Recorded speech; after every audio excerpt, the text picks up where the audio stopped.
केंद्रीय वित्त मंत्री निर्मला सीतारामन इस महीने 23 तारीख को बजट पेश करेंगी।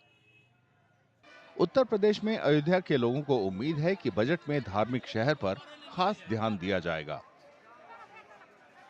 होटल कारोबारियों का कहना है कि बाहर से आने वालों के लिए होटल और रहने के दूसरे बंदोबस्त कम हैं। बजट में इस परेशानी को दूर करने के उपाय होने चाहिए। जो नया बजट आने वाला है, योगी सरकार में अयोध्या धाम बना दिया गया है। अभी यहाँ पर यात्रियों को पूरी तरह से सुविधा नहीं मिल पा रही है। होटल रेस्टोरेंट कम हैं। बाकी आप समझ लीजिए कि 20 से 25% होटल और रेस्टोरेंट हैं। जिस तरह से यहाँ पे भीड़ है, 70% अभी सब बन ही रहे हैं। तो सरकार से हम लोग यही चाहते हैं कि होटल व्यवसायियों पर ज़्यादा ध्यान दिया जाए, क्योंकि हम बाहर से आने वाले लोगों को जितनी ज़्यादा सुविधा दे पाएंगे, उससे अयोध्या का नाम होगा, सर्वांगीण विकास होगा और इस ज़िले में रोजगार ज़्यादा से ज़्यादा बढ़ सकेगा। व्यापारियों ने महंगाई की भी शिकायत की। उन्होंने सरकार से महंगाई पर काबू पाने के उपाय लागू करने की अपील की है।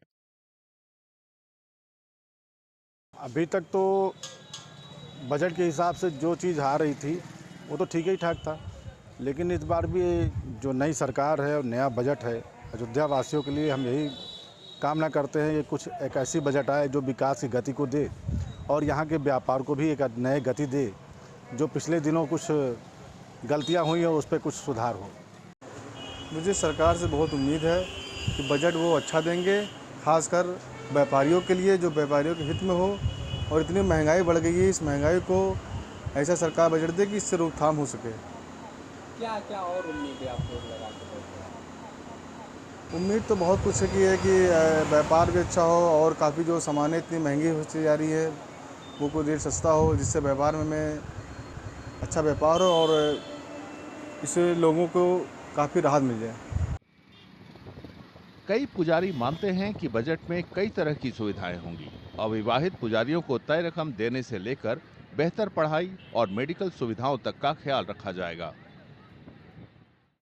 देखिए, हमारे यहाँ ये बजट जब भी पेश होता है, जैसे भारतीय जनता पार्टी ने पेश करती है, वो उसका उद्देश्य होता है जैसा कि सर्वजन हिताय सर्वजन सुखाय, सभी के लिए हो, चाहे छोटे हों बड़े हों, जो जैसे हों, जिस रूप से हों, जो गरीब हैं और जिस रूप में जिनकी स्थिति है उस स्थिति को ध्यान में रख करके उनका लाभ हो और यह सोच करके बजट पास किया जाता है। मैं आशा करता हूं कि इस बार बजट में जो शादीशुदा नहीं हैं, जो देश के लिए पूरा जीवन लगा रहे हैं, पहली बात तो जनसंख्या नहीं बढ़ा रहे हैं, और जो ऋषि मुनि हैं जिन्होंने शादी विवाह नहीं किया और निरंतर जो है तो राष्ट्र सेवा में लगे हुए हैं, ऐसे लोगों को कम से कम 50,000 रुपया महीना उनको जो है तो मिलना चाहिए।